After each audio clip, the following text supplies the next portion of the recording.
The jury at Jussie Smollett's trial on allegations he staged an elaborate hate crime against himself in Chicago heard closing arguments from the actor's defense team and from prosecutors Wednesday before beginning the deliberations. Neither side held back from making key points regarding Smollett's alleged involvement in what prosecutors now believe was a hate crime hoax orchestrated by the former Empire actor, and carried out with help from their star witnesses, brothers Abimbola and Olabingo Osundairo, who testified Smollett paid them $3,500 in January 2019.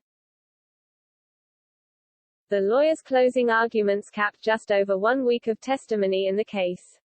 The jury deliberated for about 2 hours Wednesday but failed to reach a verdict. They were expected to resume deliberations Thursday as long as all 12 jurors arrive at court by 10:15 a.m. Eastern Time. On Wednesday, the jurors asked the court, "Can we have a copy of the calendar of events?" There had been a display on a screen showing the month of January 2019 with specific dates marked off by prosecutors listing what happened on those days. In his closing, Special Prosecutor Dan Webb said Smollett caused Chicago police to spend enormous resources investigating an alleged crime that they now believe was fake.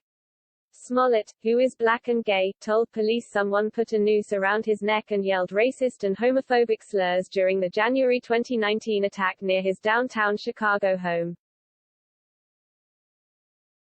Besides being against the law, it is just plain wrong to outright denigrate something as serious as a real hate crime and then make sure it involved words and symbols that have such historical significance in our country, Webb said. He also accused Smollett of lying to jurors, saying surveillance video from before the alleged attack and that night contradicts key moments of Smollett's testimony. At the end of the day, he lacks any credibility whatsoever, Webb said. Defense attorney Nenye Uche said in his closing argument that two brothers who testified that Smollett orchestrated the attack and paid him to carry it out were sophisticated liars out for money. The entire prosecution's case, including the foundation of the case, is built like a house of cards, Uche said. The brothers testified last week that Smollett recruited and paid them for the hoax, telling them to put a noose around his neck, yell racist and homophobic slurs and rough him up in view of a surveillance camera, and that he said he wanted video of the hoax made public via social media. Smollett testified that he was the victim of a real hate crime, telling jurors there was no hoax. He called the brothers liars and said the $3,500 check he wrote them was for meal and workout plans. His attorneys argued that the brothers attacked the actor because they are homophobic and that they made up the story about the attack being staged but said they wouldn't testify against Smollett if he paid them each $1 million.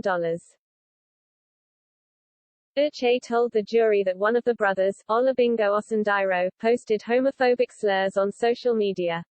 He also recalled that Abimbola Osundairo testified he went to a bathhouse with Smollett but denied any sexual relationship. Smollett later testified that the men performed sex acts together at the bathhouse. Uche suggested Olabingo's homophobia and Abimbola's self-hatred were motives for their attack. Another possible motive, Uche said, was that Abimbola wanted to be hired as Smollett's security. Webb said Smollett lied when he testified that he picked up the Osundairo brothers a few days before the alleged attack so they could work out, rather than to do a dry run of the fake attack, as the brothers told jurors last week. In surveillance video, the men are seen driving around Smollett's apartment building 3 times, but Smollett never parked his car to go to the gym. The brothers testified that Smollett pointed out a surveillance camera near the intersection that would record the fake attack, so it could be publicized on social media. But Smollett testified Tuesday that it wasn't unusual for him to drive around in circles, and that he cancelled the plan to work out because he didn't want to work out with Olabingo, whom he hadn't invited along. Uche told jurors that Smollett often drove around smoking marijuana and making music, and he questioned why prosecutors didn't obtain surveillance video of him doing so. They don't want to do it because it would show you it wasn't a dry run, Uche said. Webb also referenced surveillance video that shows the Osundairo brothers walking around the area the night of the alleged attack. Webb questioned how the brothers, who didn't live nearby, would know to be in the area around 2 a.m. during freezing cold weather for the fake attack. They knew where he was going to be because Smollett told them where he was going to be, Webb said. But Uche said the brothers testified they arrived 40 minutes early, adding they were casing him.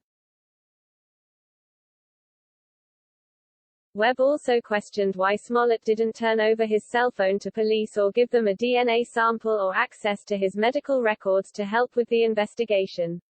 Smollett testified he doesn't trust Chicago police, and that he was concerned about his privacy. Uche called it nonsense for Chicago police to ask Smollett for his DNA when he was still considered a victim of a crime. He noted Smollett later provided DNA to the FBI for a separate investigation into hate mail he had received at the Empire Studio shortly before the alleged attack. He wasn't hiding anything, Uche said. The disorderly conduct charge is a Class 4 felony that carries a prison sentence of up to 3 years, but experts have said if Smollett is convicted, he would likely be placed on probation and ordered to perform community service.